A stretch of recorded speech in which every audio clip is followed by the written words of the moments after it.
Qani. Assalomu alaykum. Meni kasalim oyog'im edi, trombit qoldi. Sahr kasalim bor. Davleniyam oshib turardi. Keyin ko'proq oyog'imga og'rib, yurmaydigan bo'lib qoldim. Oyog'im ko'karib, qizarib, tovonlari. Mana oldin ham bo'lgan bu narsa. Ozgina tuzalib, chala qolib ketgan edi. Oxirigacha kelmaganman Muolajaga. O'shaning uchun mana yana 5 oy qatnagan bo'lsam, ancha yaxshi bo'lib qoluvdi. Keyin vaqt topib kela olmadim. Mana o'sha oyog'im yana boshqatdan qaytarib qoldi, kelmaganim uchun, oxirigacha olmaganim uchun. Hozir mana yana keldim. Oradan 2 yil o'tdimi shunda? 2 yil o'tdi oradan. Mana hozir yana o'sha oyog'im yana qaytarib qolib, bashta yurolmaydigan bo'lib qoldim. Oyoq bosolmaydigan bo'lib qoldim.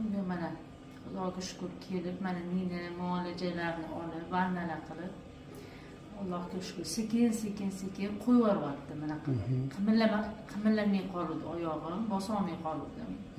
Mana Allohga shukr, sekin yuryapman, sekin mana fizkultura nafalarini qilyapman, harakatlarni qimillatyapti, Allohga shukr.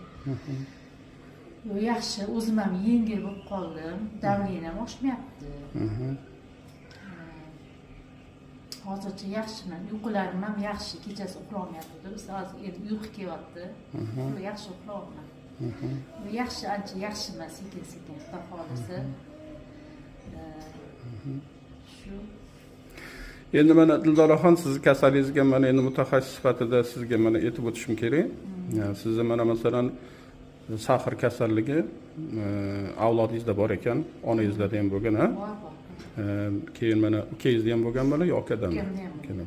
Shunda keyin o'sha boyagi holatda oyoq kesilgan, ha? Oyoq kesilgan. Onamlarniki kesilgan, keyin xolamlarniki bo'lgan. Ukamniki tromb bo'lib qoldi. Tromb bo'lib qoldi. Tromb bo'lib yurakka beryapti. Endi mana shuni sahr diabetni shunaqa turi borki, bu naslga bog'liq.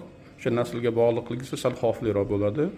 Shu narsa naslda bo'lgani uchun u ichkarida joylashgan bo'ladi-da unda. Geningizda yuradi bu narsa. Shunga mana bu endi xalq tilida qorason deyiladi. Bizning meditsina tilida gangrena deyiladi. Shunga bizada mana ko'rdingiz, meditsinada chora yo'q-da, darrov kesishadi. Allohimga behisob shukr, mana siz oldingi kelganingizda juda ham qorayib ketgan holatda edi. Ancha zo'r, juda yaxshi ketyapti endi. Alloh